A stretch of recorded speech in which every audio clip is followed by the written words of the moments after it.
Hello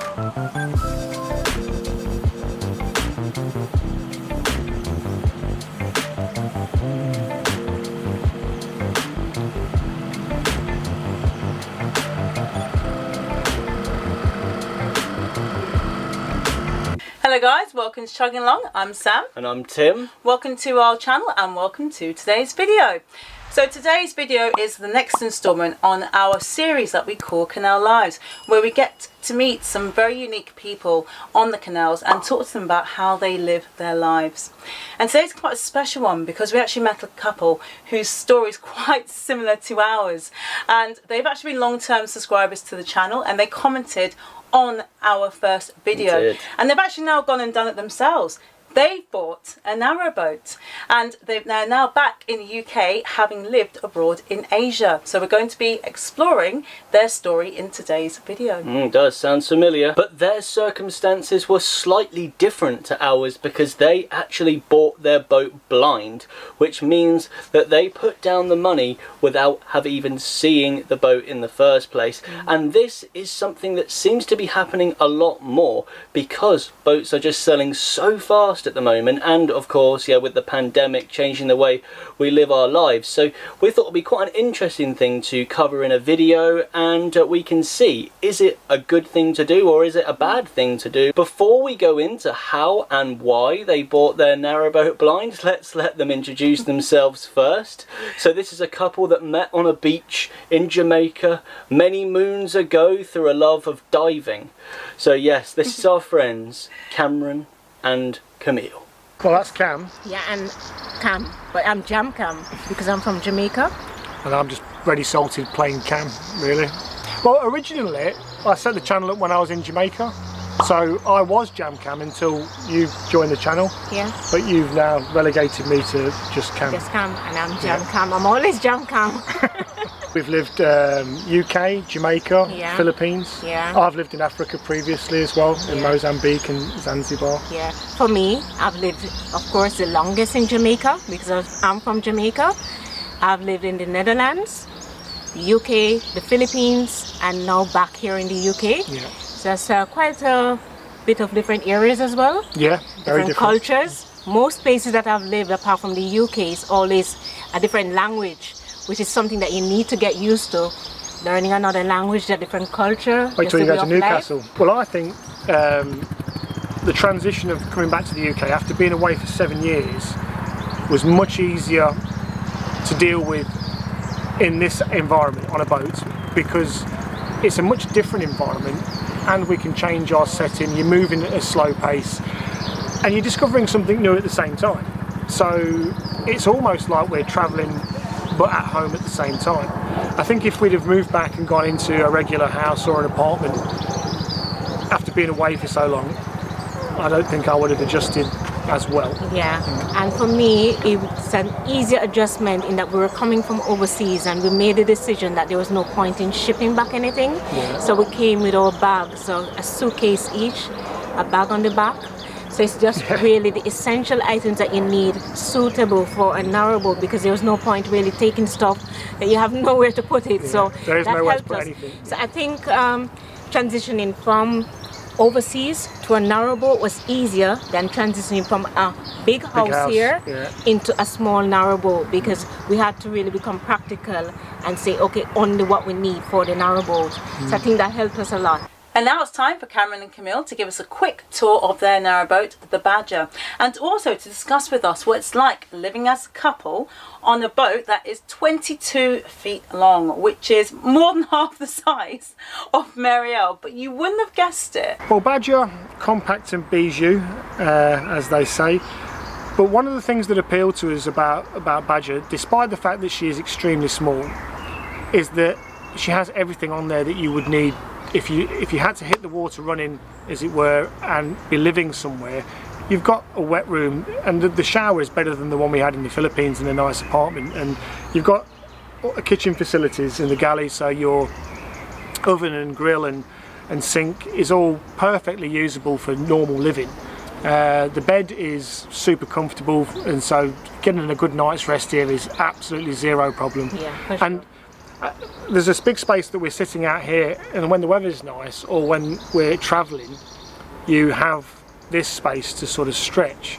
So only when the weather is really bad and you're cooped up inside do you really feel the size of the boat. Yeah.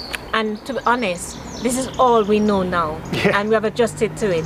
So can you imagine our next boat or something being in a bigger space? So this is what we know. It's not like we had a massive boat before, and then we came back to this. We don't know any different. So this is what we know, and we're coping fine.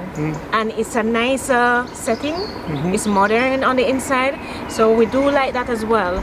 So well, she's kind of a mix of modernity and rustic. Oh, there's always going to be problems. It's a boat. I mean, I worked in diving for 25 years off and on, so boats are constant problems and maintenance and upkeep. So I'm under no illusions about that. But for living on this boat, we've got some ideas to make it more user friendly for us.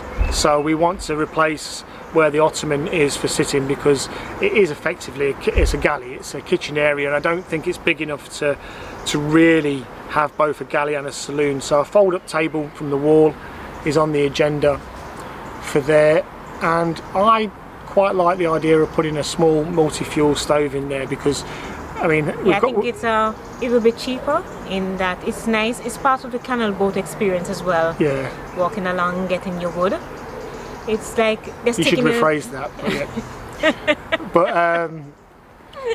But yeah, I think the residual heat as well from a multi-fuel stove would be nicer, and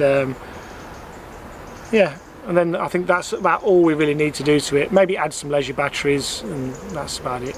Yeah. And a lick of paint, but she's being taken out in 3 weeks for a re-blacking of the hull, and we're going to do some cosmetics on the upper part as well. Years ago, I really struggled with winter, but now that I have a little bit more exposure, I think that the seasons are nice. And I think that it's very important to dress for the season. I think that makes a massive difference. So whether it's raining and I'm having to do the locks or anything, but winter time, yes, I'm sure it will be colder. At the moment, we have a heater system that works very well. The Ebespacia. Yeah, Ebespacia. Another unpronounceable. That we use. That is very good. So it makes it nice and toasty here. But of course, we'll have to do little stuff like hot water bottles or just little things, and just make ourselves cozy on the inside. Yeah. I think maybe we'll have to wear a little more warm clothes while inside as well. Maybe some thicker socks. Yeah. Socks are something I've had to get used to. I've not worn socks for 7 years. Yeah, and I will probably go in search of a badger pyjama. My friend had a little, I think it was a kitten pyjama, so I'll go for a badger pyjama to keep warm in the winter. Yeah, man. Yeah. So, Tim, what do you think about their use of space? Yeah, I think it is amazing, isn't it? The 22 feet that they have, and they've still got the space with the cruiser stern, with everything that we effectively have as well. It is amazing what they've done with the layout of that boat, and I have spoken previously about my love of smaller boats, as there are a few advantages to it, and I do just like the way that they look as well. So yeah, no, I have to say I love the Badger. How about you? Well, I think being a smaller boat has its advantages. It's probably easier to manoeuvre as well. It's a lot easier trying to get mooring spots when you're on the canal, because you can fit into smaller spaces. Yeah. And also when you go into marina, then it's cheaper because you're paying less by the foot. So there are advantages. So now it's time for Cam and Cam to discuss buying their boat blind and how that went for them. We were in an unusual situation where the clock was ticking for us having to extricate ourselves from the Philippines, leaving my job, and then it was a case of not wanting our resources to sort of bleed out. And so I used a trusted friend who's like family, who's like my little brother, to do an awful lot of the legwork. So we did as much as we could online and as much research as we possibly could, and made sure we ticked most of the boxes that, you know, are the sensible ones to do if you're purchasing a boat. Yeah. And then I had to do a bit of a leap of faith. I had to roll the dice a little bit, otherwise it just wasn't going to happen. Yeah, and there was still a little common sense behind it, in that when we purchased this boat, we could see from the pictures and everything that the standard was nice and that it was well maintained. But there was also a page that we could also see the history of the boat. Yeah. So we saw recent work that was done, and we could see daily or whatever Yeah. updates they had, so we could follow it and we You could could really see trust. everything in the last 2 years that had been done to the boat. It had been documented online, Yeah. and there's recent surveys. And I know in an ideal world you should get your own independently done, but there was a choice we had to make. Do we roll the dice and do this, or does it not happen at all? And that Yeah. it really was a heads or tails situation. So we took a leap of faith, and 10 weeks later, I believe it was a good decision. Yeah. And that's one thing that people always say never do, but that's one takeaway, one positive I have from all this COVID and the change or new norm is just take a risk, do it. If you want to do something and you really want to do, you will always make mistakes in life. No matter how well you think you plan everything and you have everything covered, there will always be errors. Yeah, there's always so something. we found ourselves in a situation and we just had to take it, as I said, just take the leap of faith. And do we regret it? No. No chance. Are there challenges? Yes, there are. But as I said, if we waited, It wouldn't have happened. yeah, it would never have happened. We'd still be having this dream. We'll probably be looking, or this probably would be further away from the dream. We'd just be doing actually coming through. what we were doing before, just looking on websites endlessly, wishing. Yeah. So it was a leap of faith, but luckily with the help of a good friend, it was okay. And you know what? We would just be gongoozlers right now. Just be Gongoozlers, yeah. watching the boaters go by. We'd have been and we'd just depressed be- gongoozlers Yeah, because we'd we didn't be- have a boat. Yeah, Yeah. so we're happy with the decision we made. We did what everyone would do, all the usual websites, Apollo Duck, your Facebook, your eBay, all the the marinas as well, because there's loads of marinas that have their own ones, Wilton Marina, etc, etc. So the more Googling that you do, the more you find out that there's a lot of different people. Well, it's a huge business and there's lots of people selling boats. But we did find though, and one of the reasons we took the leap of faith was due to COVID, people were now using this as an opportunity to affordably live. There's a lot of different people now working online who are downscaling, and so the boats, the supply and the demand and the price of the boats is elevated, and they were going fast. So it was a case of, we realised what was happening, and it was a case of strike now, strike while the iron's hot. Yeah, and I do believe that searching for a narrowboat, that the searches is quite comprehensive in that you get a real virtual tour, whether it's a video, you get all individual pictures and everything. But the challenge that we were having mainly is that you see these boats available, they're fantastic, and you think, okay, this is a boat, but then it disappears, or you try to contact someone, you never hear back from them, and you also- realize some may be scams. Yeah, there's a lot of So- scams, but there was also the ability of using our good friend Elliot he would go and visit. So he would go and inspect the boats, and he's also a tradesman, and he's pretty practically minded, so he understands plumbing and electricity and stuff like that, and he has a very, very sort of practical and mechanical mind. So having someone like that go and peel back the floorboards and ask that extra question in person, because there was a couple he went to see for us, and he came back and went, don't touch it. So we had the confidence of knowing that we had someone there as our sort of layer of defence, and I did let it be known to him, as much as he's a good friend, he wouldn't be blamed for anything, because it was our decision to make that leap of faith. Yeah. I would look up from my laptop, and obviously there's no canal there would be like, you know, ocean and blue skies, and which we've got today thankfully, but last week we didn't. But no, it wasn't. I mean, people would dream. I remember that winter, people online were dreaming about tropical beaches, but we were in a tropical environment dreaming about the canals. So yeah, Sam, do you think that we could have bought a boat blind or bought Mary L blind?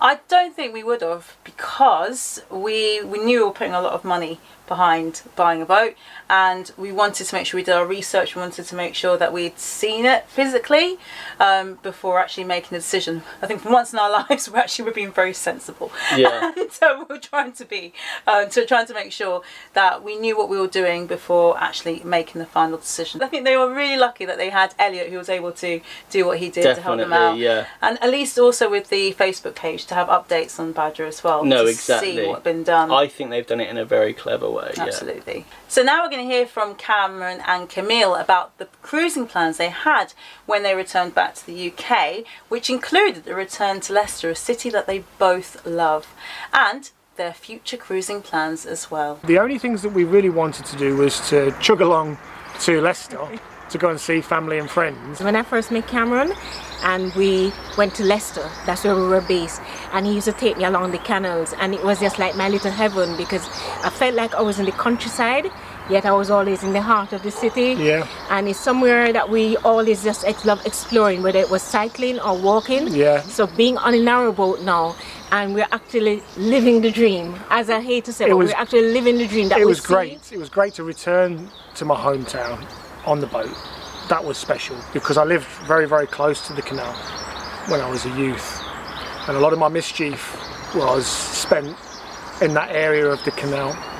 So the memories as we came back in on the boat was very, very nice because a lot of it's changed, but a lot of it is exactly the same.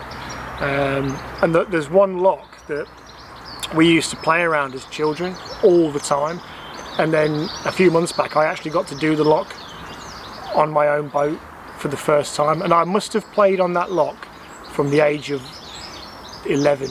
Was that the one outside King Palace Stadium? King Power Stadium, Okay, yeah, the one opposite okay. the football ground, yeah. We used to jump off the bridge as well. There's a bridge just further back where the railway line is, and I mean, yeah, that's what, in the 70s and 80s, that was the closest we got to a beach. Yeah, and for me, it was a bit sentimental coming back to Leicester, that part, because I knew that Cameron was standing somewhere where he grew up as a boy. It's like two worlds coming to one. Yeah, right. Where this boy, where he grew up, played on the locks, the canals, and then you have Leicester Stadium, which I know he's a big fan of because we were season ticket holders. back And in from the I've met him, football has been a part of his life, except in the last year in that it wasn't a big thing in the Philippines. So I was happy that he was coming back to a place where he would get back in touch with the reality of football, because I know it's a big part of who he is. Just in time for us to win the FA Cup. And then because we had gone to Stratford upon Avon for like a bit of a second honeymoon, 12 years about ago. 12 years ago, we kind of wanted to go there. And then we also met up with a friend for his birthday there. And then now there's no real agenda because we hadn't planned anything further. But there's so much, 2,000, as you know, 2,000 miles of navigable network, and we've only done the stretch from sort of Lichfield area to down to Tamworth to Leicester, and then to Warwick and Leamington Spa and Stratford upon Avon, and now back to Leamington. So I think I'd like to go up to sort of the Peak District. I'd love to do that. I'd like to go where you're going, onto the unpronounceable aqueduct, which I'll have to prepare for because we just did the one on the Stratford Canal, and that's only 11 metres high, and I'm not great with heights, so I'll have to train myself for that one. But that is something I think I really have to do. There's no hurry, and that's the beauty of it. It will just be what it will be. Yeah, I'm just taking it day at a time, and well, I want to do more, but I think when the climate, when it changes a bit, there's a little more activity, because I normally do yoga and Qigong in the outdoor, and this is all nature, and these sounds, the birds, the ducks, the everything will just complement my yoga and my Qigong nicely. So that's what I'm looking forward to. It'll be easier when the path's not full of mud. Yeah, apart from exploring, and I'll do some on the top now that it's we have the space here as well. I always have these visions though. When you did yoga on top of the boat and I was on the laptop, I had these visions of you falling like Mrs. Doyle in Father Ted past the window.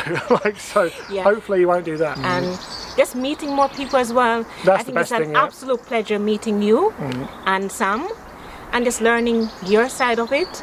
Well, and that was fun though, because you guys were like almost a year ahead of us. We left Asia a year after, and I'd sent you a message going, dude, you guys are literally doing what we plan to do, you know, next year. So you two are like the younger versions of us.